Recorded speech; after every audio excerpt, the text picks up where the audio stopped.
नमस्कार, आप देख रहे हैं न्यूज वॉच इंडिया। मैं हूं आपके साथ पंकज यादव। करते हैं बुलेटिन की शुरुआत इस वक्त की बड़ी खबर के साथ। तो लखनऊ से बड़ी खबर सामने आ रही, जहां पर बीजेपी प्रदेश अध्यक्ष भूपेंद्र चौधरी आज दिल्ली में मौजूद हैं। गृह मंत्री अमित शाह के साथ दिल्ली पहुंचे हैं भूपेंद्र चौधरी। राजनीतिक गलियारों के बदलाव की चर्चा हुई है तेज। यूपी के कुछ सांसद बनाए जा सकते हैं केंद्र में मंत्री। कुछ मौजूदा मंत्रियों को किया जा सकता है बाहर। बेहतर परफॉर्मेंस नहीं करने वालों हो सकते हैं बाहर। मोदी मंत्रालय साथ ही बता दें कि मोदी मंत्रिमंडल में शामिल हो सकते हैं यूपी के कई सांसद। तो बड़ी खबर आपको बता रहे हैं, जहां पर आपको बता दें कि बीजेपी के प्रदेश अध्यक्ष दिल्ली में मौजूद हैं भूपेंद्र चौधरी। तो बड़ी खबर आपको बता रहे हैं, जहां पर मोदी मंत्रिमंडल में शामिल हो सकते हैं यूपी के कई सांसद। तो बड़ी खबर लखनऊ से आपको बता रहे हैं, जहां पर आपको बता दें कि बीजेपी प्रदेश अध्यक्ष भूपेंद्र चौधरी दिल्ली में मौजूद हैं। साथ ही ये भी जानकारी आपको दे दें कि गृह मंत्री अमित शाह के साथ दिल्ली पहुंचे भूपेंद्र चौधरी, और इसी दौरान राजनीतिक गलियारों में बदलाव की भी चर्चा जो है वो अब तेज हो चुकी है। यूपी के कुछ सांसद बनाए जा सकते हैं केंद्र में मंत्री, यानी कि साल 2024 में होने वाले लोकसभा चुनावों को लेकर ये मंथन। कुछ मौजूदा मंत्रियों को बाहर भी किया जा सकता है, जिनका बेहतर परफॉर्मेंस नहीं है वो आज बाहर भी हो सकते हैं। तो बड़ी खबर आपको बता रहे, जहां पर मोदी मंत्रिमंडल में शामिल हो सकते हैं यूपी के कई सांसद। इस वक्त की बड़ी खबर हम आपको बता रहे लखनऊ से, जहां पर आपको बता दें कि बीजेपी प्रदेश अध्यक्ष भूपेंद्र चौधरी दिल्ली में मौजूद हैं, और साथ ही बता दें कि इस दौरान वो गृह मंत्री अमित शाह के साथ दिल्ली पहुंचे हैं, और जहां पर आज राजनीतिक गलियारों में बदलाव की चर्चा जो है वो काफी तेज हो चुकी है, क्योंकि आज कई बदलाव देखने को मिल सकते हैं। यूपी के कुछ सांसद बनाए जा सकते हैं केंद्र में मंत्री। कुछ मौजूदा मंत्रियों को किया जा सकता है बाहर। और इसी खबर पर ज्यादा जानकारी के साथ मेरे सहयोगी अवनेंद्र मेरे साथ फोन लाइन पर जुड़ चुके हैं। अवनेंद्र, आज ये भी कयास लगाए जा रहे हैं कि यूपी के कई सांसद आज केंद्र में मंत्री बन सकते हैं। इसको लेकर क्या कुछ खास अपडेट और क्या हलचल नजर आ रही है राजनीतिक गलियारे में? जी बिल्कुल, देखिए पंकज, आपको बता दें जिस तरीके से लगातार 2024 में लोकसभा चुनाव है, और आज लखनऊ से बीजेपी प्रदेश अध्यक्ष जो है उत्तर प्रदेश से भूपेंद्र चौधरी, उनका दिल्ली में वो मौजूद रहेंगे, और अमित शाह गृह मंत्री के साथ पहुंचेंगे दिल्ली, और राजनीतिक गलियारों में जो है वो बदलाव देखने को मिल सकते हैं। साफ तौर से कहा जाए, यूपी के कुछ सांसद जो है वो नए जो है उन्हें केंद्र में नई मंत्रिमंडल में जगह दी जा सकती है, और साफ तौर से जो कुछ पुराने जो केंद्र में है मंत्रिमंडल में विस्तार, उन्हें भी हटाया जा सकता है, क्योंकि फेरबदल किया जा सकता है। 2024 में लोकसभा चुनाव है, इसको देखते हुए बीजेपी जो है लगातार शुरू से ही एक मजबूत कार्य करने में लगी हुई है, और साफ तौर से जो जमीनी स्तर है उसको देखकर जो सांसद हैं जिनका कार्य नहीं सही रहा है, उन्हें कहीं कहीं वापसी उत्तर प्रदेश में दोबारा से करने को मिलेगी, जो दिल्ली में केंद्र सरकार के मंत्रिमंडल में जगह दी गई थी। साफ तौर से अब देखना होगा जिस तरीके से आज जो उत्तर प्रदेश के जो प्रदेश अध्यक्ष हैं भूपेंद्र चौधरी और अमित शाह के बीच में बैठक है, ये बातचीत होगी किस तरीके से आगे की क्या रणनीति होगी। और लगातार जबकि विपक्ष जो है 17 गठबंधन पार्टियों के तर्क 2024 का चुनाव लड़ना चाहता है, तो ऐसे में बीजेपी भी किसी तरीके से अपनी नाकामी नहीं साबित होना चाहती है। बिल्कुल, अवनेंद्र कहते हैं कि अगर केंद्र की बात की जाए तो यूपी से उसका रास्ता जाता है, तो क्या ये कयास लगाए जा सकते हैं कि जिस तरीके से अब यूपी के सांसदों को मंत्री बनाया जा रहा है, क्या 2024 को लेकर एक बड़ी रणनीति यूपी से निकलती हुई? बिल्कुल पंकज, देखिए आपको बता दें जिस तरीके से कहा जाता है कि अगर कोई प्रधानमंत्री बनता है तो वो यूपी का उसमें पूरा सहयोग होता है। साफ तौर से कहा जाए, यूपी में लोकसभा सीटें 80 हैं, और 80 सीटों में अगर बात की जाए भारतीय जनता पार्टी की, वहां से योगी आदित्यनाथ मुख्यमंत्री हैं, और साफ तौर से कहा जाए वहां पर भारतीय जनता पार्टी का जो पक्ष है वो कहीं कहीं काफी मजबूत है, और ऐसे में कई उत्तर प्रदेश के ऐसे सांसद हैं जो केंद्र में बड़े स्थानों पर मंत्री पद पर हैं। साफ तौर से कहा जाए तो ऐसे में देखने वाली बात हुई, और लगातार जो उत्तर प्रदेश के भूपेंद्र चौधरी प्रदेश अध्यक्ष हैं, तो वो भी किसी तरीके की कोई गलती नहीं करना चाहते हैं, क्योंकि 2024 में लोकसभा चुनाव है, 2023 में विधानसभा भी 5 प्रदेशों में चुनाव है। तो ऐसे में भारतीय जनता पार्टी अपने कार्यकर्ता और अपने सांसदों के साथ किसी तरीके की चूक नहीं करना चाहती है। जी पंकज। चलिए, बहुत बहुत शुक्रिया अवनेंद्र इस खबर पर जुड़ने के लिए, विस्तार पूर्वक जानकारी देने के लिए। और खबरों में आगे बात करते हैं, जहां पर खबर यूपी के सहारनपुर से सामने आई है, जहां पर भीम आर्मी प्रमुख एवं आजाद समाज पार्टी के राष्ट्रीय अध्यक्ष चंद्रशेखर पर हमला करने वाले 4 आरोपियों को पुलिस ने गिरफ्तार कर लिया है। बता दें कि 5 दिनों से लगातार पुलिस इन हमलावरों की तलाश में जुटी हुई थी। साथ ही पुलिस ने हमले में इस्तेमाल हथियारों को भी अपने कब्जे में लिया है। तो वहीं डीआईजी ने बताया कि हमलावरों को गिरफ्तार करने वाली पुलिस टीम को 50,000 का इनाम देने की भी घोषणा की गई है।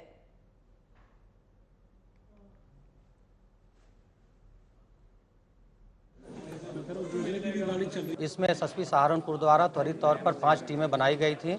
एसपी सिटी, एसपी देहात, सीओ देवबंद, स्वाट और सर्विलांस की ये टीमें लगातार काम कर रही थी और हर घंटे इनकी मॉनिटरिंग की जा रही थी। इसी क्रम में ये तथ्य निकलकर सामने आया कि ये 4 लड़के हैं, एक बिक्की जो कि हरियाणा का रहने वाला है, एक बिक्की रनखंडी का रहने वाला है, एक प्रशांत है और एक लविश है। ये चारों लोग गाड़ी में सवार थे स्विफ्ट डिजायर में। गाड़ी बिक्की उर्फ विकास की थी जो कि हरियाणा का रहने वाला है और इन्होंने पूछताछ में ये बताया कि पिछले कुछ महीनों से जो चंद्रशेखर आज़ाद द्वारा एनसीआर और दिल्ली में बयानबाजी की जा रही थी, उस बयानबाजी में काफ़ी ऐसी चीज़ें थी जिसको लेके हम लोग में काफ़ी नाराज़गी थी, उल्टे सीधे जो बयान थे।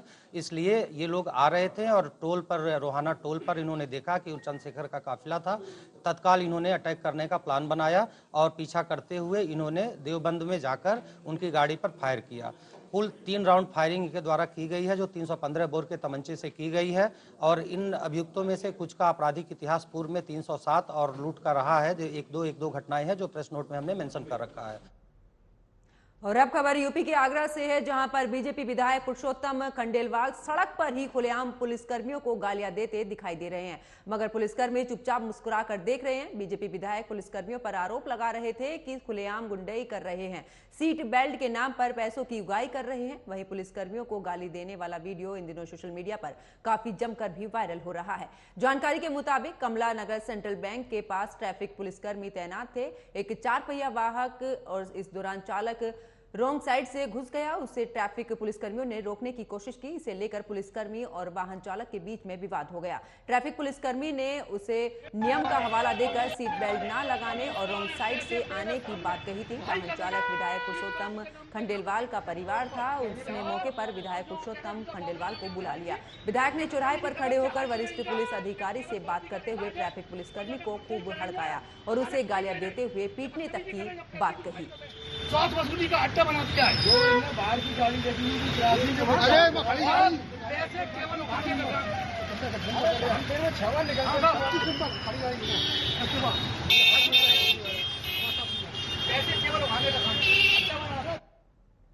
रुक करते हैं इस वक्त की बड़ी खबर का, जहां आज से खुल रहे हैं सभी प्राथमिक एवं पूर्व माध्यमिक विद्यालय। कक्षा 1 से लेकर कक्षा 8 तक के सुबह 8 बजे से दोपहर 2 बजे तक स्कूल का समय रहेगा। आदेश सभी स्कूलों पर लागू होगा।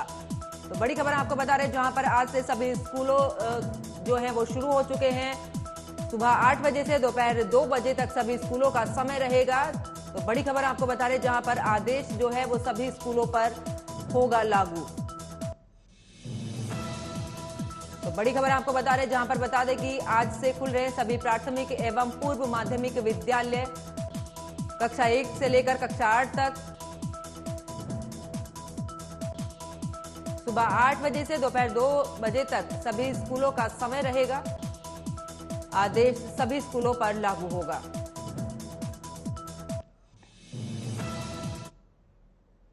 खबरों में आगे बात करते हैं, जहां पर बहराइच समाजवादी पार्टी की ओर से नई महिला पदाधिकारियों की सूची जारी कर दी गई है, जिसमें प्रदेश में तकरीबन 15 समाजवादी पार्टी के कार्यकर्ताओं को नई जिम्मेदारी मिली है। तो वहीं 12 साल से समाजवादी पार्टी की महिला अध्यक्ष रही मेहरू मिश्रा को भी हटा दिया गया है और साथ ही मेहरू को जहां पर समाजवादी पार्टी का राष्ट्रीय कार्यकारिणी सदस्य मनु देवी को और महिला जिला अध्यक्ष बनाया गया है। पिछले साल कांग्रेस का हाथ छोड़कर मनु देवी समाजवादी पार्टी की साइकिल पर सवार हुई थी। मनु देवी कांग्रेस पार्टी की महिला जिला अध्यक्ष भी रही थी। समाजवादी पार्टी ज्वाइन करने के बाद उन्हें सपा का राष्ट्रीय कार्यकारिणी सदस्य बनाया गया है, जिसकी सक्रियता को देखते हुए आने वाले 2024 के चुनाव को ध्यान में रखते हुए उन्हें महिला सभा का जिला अध्यक्ष भी बनाया गया है।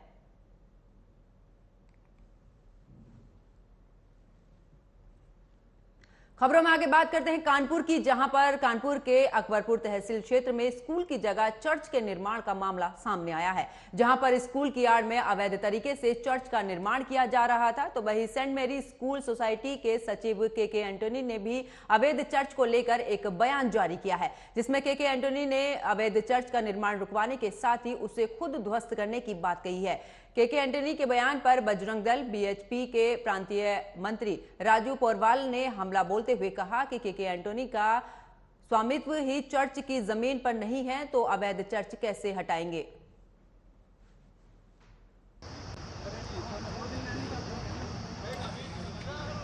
श्री राम, जय श्री राम।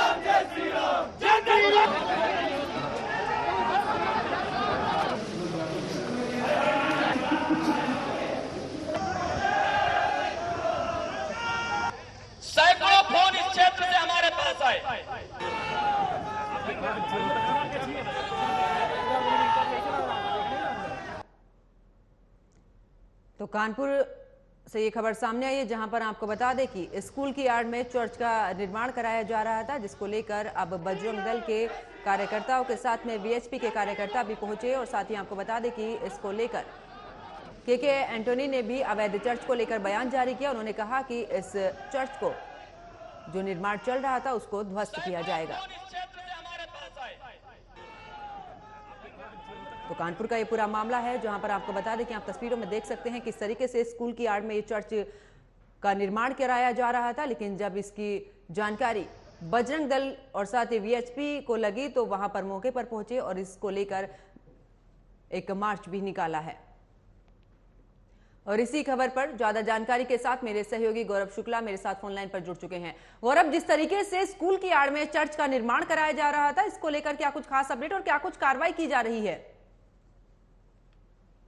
ये अकबरपुर के सजादपुर गांव के पास एक सेंट मैरी स्कूल था और इसी 2 बीघे में एक चर्च का निर्माण कराया गया, जिसको लेकर बजरंग दल, विश्व हिंदू परिषद सहित तमाम हिंदू संगठनों ने इसका विरोध किया और बड़े पैमाने पर इसके लिए प्रदर्शन किया था। और उन्होंने 3 जुलाई तक की डेडलाइन जारी की थी।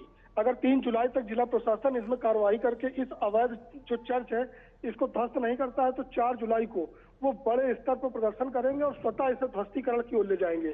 हालांकि जिला प्रशासन ने रात से ही इसमें जो है मजदूरों के माध्यम से, जेसीबी के माध्यम से चर्च को गिरवाने का काम तो शुरू किया है, लेकिन देखना यह होगा कि कितने समय में इसे गिराया जाएगा, क्योंकि जिस तरीके से संगठनों ने 4 तारीख को यानी कल बड़े स्तर पर प्रदर्शन कर इसमें ध्वस्तीकरण का काम करने की बात कही थी। जी, जिस तरीके से के एंटोनी का भी बयान सामने आया, उन्होंने खुद ने कहा कि ये जो निर्माण कार्य चल रहा था इसको ध्वस्तीकरण वो करेंगे। इसको लेकर क्या कुछ बयान और सामने आ चुके हैं?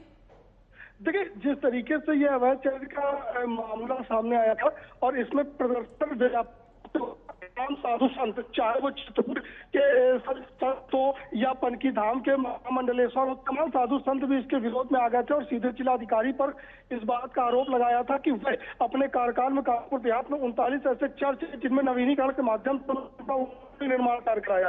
आरोप सीधा जिलाधिकारी पर था। और इसके बाद के एंटोनी ने अपने आप को जो है सेंट मैरी सोसाइटी का सचिव बताया था और कहा था कि ये केडीए के मानक के अनुरूप नहीं है, इसकी परमिशन नहीं हुई थी, तो वह स्वतः इसको गिराने का काम करेंगे। लेकिन जो विश्व हिंदू परिषद और बजरंग दल के प्रांतीय मंत्री हैं राजू पोरवाल, उन्होंने उनका कटाक्ष करते हुए कहा था कि के एंटोनी जो है, जो सेंट मैरी सोसाइटी के अपने आप को सचिव बताते हैं, जिस 2 बीघे की जमीन पर चर्च बना है उसका स्वामित्व उन पर नहीं है। वो भ्रम की स्थिति पैदा कर रहे हैं, बल्कि जो चर्च बनी है वो 2 बीघे का स्वामित्व प्रयागराज की एक सोसाइटी के पास है। तो कहीं ना कहीं उसको लेकर जो है वो इसी आड़ में कहीं ना कहीं चर्च के निर्माण में भी उनका हाथ जो है वो साफ तौर पर नजर आ रहा है। बहुत बहुत शुक्रिया गौरव इस खबर पर जुड़ने के लिए, विस्तार पूर्वक जानकारी देने के लिए। खबरों में आगे बात करते हैं, जहां पर यूपी के सहारनपुर में आशाओं का धरना प्रदर्शन लगातार जारी है। ये आशाएं ग्राम प्रधान संगठन के अध्यक्ष संजय वालिया के नेतृत्व में धरना प्रदर्शन कर रही हैं, जिसके चलते प्रदर्शनकारी महिलाओं ने स्वास्थ्य विभाग के अधिकारियों का पुतला फूंकते हुए नाराजगी जाहिर की है। 5 जून तक समस्याओं का हल नहीं होने पर भूख हड़ताल पर जाने की चेतावनी भी दी गई है। बता दें कि 17 महीनों से आशाओं का वेतन का भुगतान नहीं किया गया है। इतना ही नहीं, ये महिलाएं पिछले 10 दिनों से इस भीषण गर्मी में अपने बच्चों के साथ में बैठकर प्रदर्शन कर रही हैं, लेकिन आश्वासन के अलावा इन महिलाओं को और कुछ नहीं मिल रहा।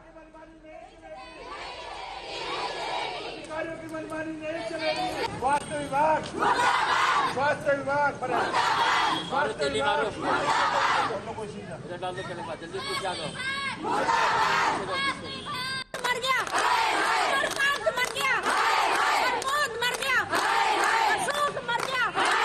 स्वास्थ्य विभाग माता की, स्वास्थ्य विभाग, स्वास्थ्य विभाग,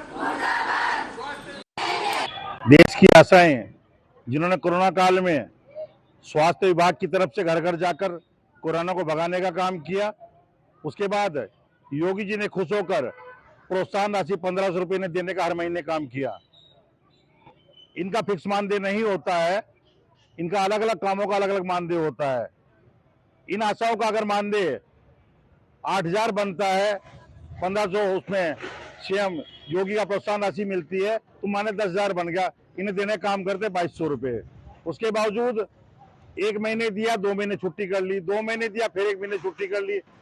आप ये मानो कि अब 1 अप्रैल 2022 से पहले पेमेंट होती थी ब्लॉक स्तर से, अब ये पेमेंट होती है जिला स्तर से।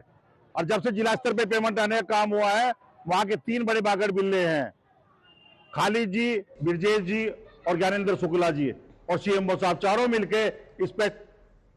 इसी खबर पर ज्यादा जानकारी के साथ मेरे सहयोगी जोगेंद्र कल्याण मेरे साथ फोन लाइन पर जुड़ चुके हैं। जोगेंद्र, 10 दिनों से आशाओं का जो है धरना प्रदर्शन लगातार जारी है, कौन कौन सी उनकी अहम मांगे हैं जिनको लेकर आप चेतावनी भी दे रही हैं? बता दूं, सहारनपुर के सदर बाजार के ये हकीकत नगर धरना स्थल पर पिछले लगातार 10 दिनों से धरना प्रदर्शन करी है। इनकी मांगे यह है कि पिछले 10 दिनों से लगातार हम यहाँ धरना प्रदर्शन कर रहे हैं। कोरोना काल में जो उन्होंने काम किया है उसका पैसा और जो लगातार जो आशाएं है अलग अलग अपने डिपार्टमेंट का काम करते हैं, ग्रामीण क्षेत्रों से है और नगर पंचायतों से है, इनका लगभग मानदेय 10,000 बनता है, पर इनके 2200 रुपए जो दिए जाते हैं वो भी इनसे नहीं मिल पा रहे। लगातार इन महिलाओं ने सीएमओ से लेकर जिला अधिकारी और जो अन्य जो कमिश्नर से लेकर सभी को ज्ञापन दे चुके हैं, पर इनकी कहीं भी मांगे पूरी नहीं हो चुकी। अब इन महिलाओं का कहना यह भी है अगर 2-5 तारीख तक इनकी मांगे पूरी नहीं होगी, इनका वेतन नहीं दिया जाएगा, तो ये लोग 5 तारीख से भूख हड़ताल पर जाएगी। बिल्कुल जोगेंद्र, लेकिन 17 महीने से वेतन नहीं मिला है, इसको लेकर प्रशासन क्या कोई भी कदम नहीं उठा रहा है? क्या अब हर एक काम के लिए क्या प्रदर्शन करना होगा? ये सबसे बड़ी बात है, जहाँ सरकार कहते हैं महिलाओं को प्रति जागरूक करे, जो महिलाओं को ज्यादा सम्मान दे, उनका ध्यान रखे, पर सहारनपुर का जिला प्रशासन सोया हुआ है। इनसे मिलने महिलाओं ने ये भी बताया कि जिला अधिकारियों को कई बार ज्ञापन दे चुके हैं, सीएमओ के पास जाते हैं वो वहां से भगा देते हैं, पर जो स्वास्थ्य विभाग है वहां से भगा देता है। इनके 17 एक महिला का 17 महीने का लगभग अगर टोटल माने तो लगभग 1 से 1.5 लाख रुपए इनका बैठता है, लगभग लाखों रुपए इन महिलाओं का बैठता है। छोटे छोटे बच्चे हैं, बच्चों को लेके वहां धूप में बैठती थी, इतनी भयंकर गर्मी पड़ रही है कि वहां बैठना भी बहुत मुश्किल है, पर फिर भी कोई भी जिला प्रशासन अधिकारी इन्हें आश्वासन के सिवा कुछ नहीं देता, ना ही कोई इनसे जनप्रतिनिधि मिलने नहीं आ रहा है। चलिए, बहुत बहुत शुक्रिया इस खबर पर जुड़ने के लिए जोगेंद्र और विस्तार पूर्वक जानकारी देने के लिए। खबरों में आगे बात करते हैं कुशीनगर की, जहां के हाटा कोतवाली क्षेत्र में अज्ञात कारणों के चलते एक किराना स्टोर में आग लग गई। वहीं देखते ही देखते आग ने विकराल रूप ले लिया। वहीं घटना की सूचना स्थानीय लोगों ने पुलिस और दमकल विभाग की टीम को दी, जिसके बाद मौके पर पहुंची पुलिस ने किसी तरह आग पर काबू पाया। आग लगने से लाखों का नुकसान बताया जा रहा है। फिलहाल आग लगने के कारणों का पता नहीं चल सका।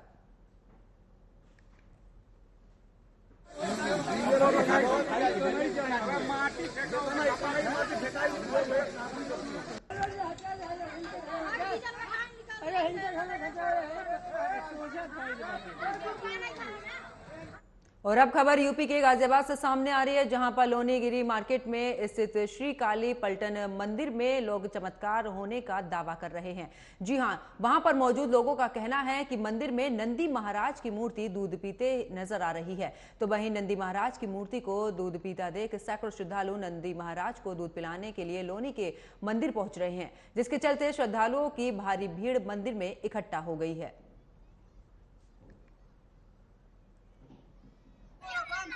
तो गाजियाबाद का ये मामला है, जहां पर लोनी में एक मंदिर में नंदी महाराज की मूर्ति दूध पी रही है और इसी की खबर जैसे ही लोगों तक पहुंची है, वहां पर सैकड़ों की संख्या में श्रद्धालु पहुंच रहे हैं। आप तस्वीरों में देख सकते हैं किस तरीके से श्रद्धालु नंदी को चम्मच के माध्यम से दूध पिलाते नजर आ रहे हैं। खबरों में आगे बात करते हैं, जहां पर आगरा के थाना रकाबगंज क्षेत्र में पुलिस को बड़ी सफलता हाथ लगी है, जहां पर पुलिस ने वाहन चोर गैंग का खुलासा किया है। इसी के साथ ही पुलिस ने 3 शातिर चोरों को भी गिरफ्तार किया है। पुलिस ने शातिर चोरों के पास से 5 दोपहिया वाहन, फर्जी नंबर प्लेट और पार्ट्स भी बरामद किए हैं। बता दें कि जानकारी के मुताबिक ये भी निकलकर सामने आ रहा है कि पकड़े गए शातिर चोरों पर कई मुकदमे पहले से ही दर्ज हैं। फिलहाल पुलिस ने गिरफ्तार चोरों को जेल भेज दिया है और आगे की कार्रवाई में भी पुलिस जुट गई है। तो आगरा का ये पूरा मामला है, जहां पर पुलिस ने शातिर वाहन चोरों को गिरफ्तार किया है। 3 शातिर चोरों को इस दौरान गिरफ्तार कर जेल भेज दिया है। साथ ही आपको बता दें कि इनके पास से 2 पहिया वाहन, फर्जी नंबर प्लेट और कुछ गाड़ी के पार्ट्स भी बरामद हुए हैं। खबरों में आगे बात करते हैं, जहां पर महाराष्ट्र की सियासत में एक बार फिर से महा तूफान आया है और देश की राजनीति के पुराने चाणक्य को बड़ा ही झटका लगा है। एनसीपी वाले शरद पवार के भतीजे अजित पवार 35 विधायकों के साथ में एकनाथ शिंदे और बीजेपी की सरकार में शामिल हो गए हैं और डिप्टी सीएम पद पर अजित पवार को ये मिल चुका है। इसी के लेकर लेकिन बाहर से देखते महाराष्ट्र के इन सियासी महातूफान के अंदर की कहानी समझिए हमारी इस खास रिपोर्ट में।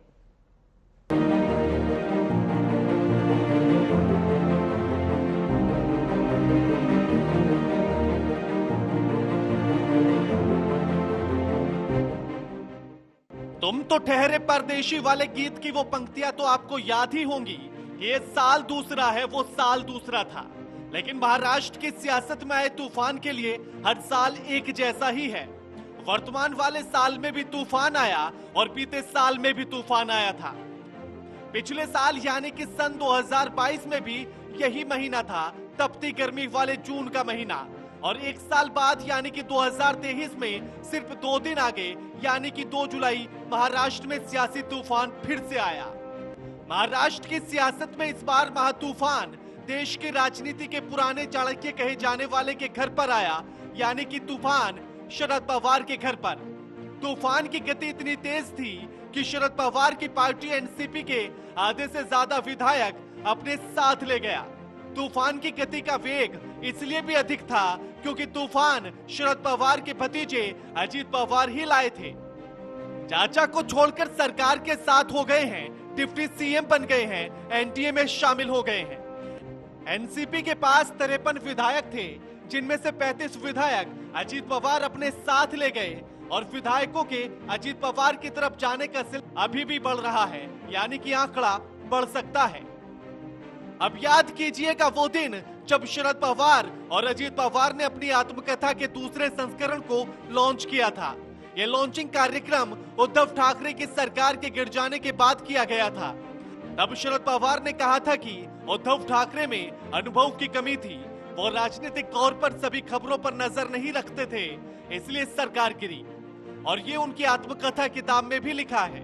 साथ ही 2019 में हुए विधानसभा चुनाव के परिणाम के बाद भी अजीत पवार बीजेपी से हाथ मिला चुके थे, बीजेपी को समर्थन देकर डिप्टी सीएम की शपथ भी ले चुके थे। लेकिन तब भी शरद पवार ने कहा था कि अजीत ऐसा करने वाले हैं, उनको इस बात की खबर नहीं थी। अब सवाल ये है कि क्या भतीजे अजीत पवार का एनसीपी को खोखला करके चले जाने पर शरद पवार आखिर क्या कहेंगे? क्या अभी भी शरद पवार को कुछ नहीं पता था, या पार्टी के टूट जाने पर यह समझा जाए कि शरद पवार की नजर भी राजनीतिक तौर पर हर खबर पर नहीं थी, और साथ ही क्या यूं समझा जाए कि खुद के घर तक पर नजर नहीं थी? लेकिन इसके पीछे की कहानी को भी समझिएगा।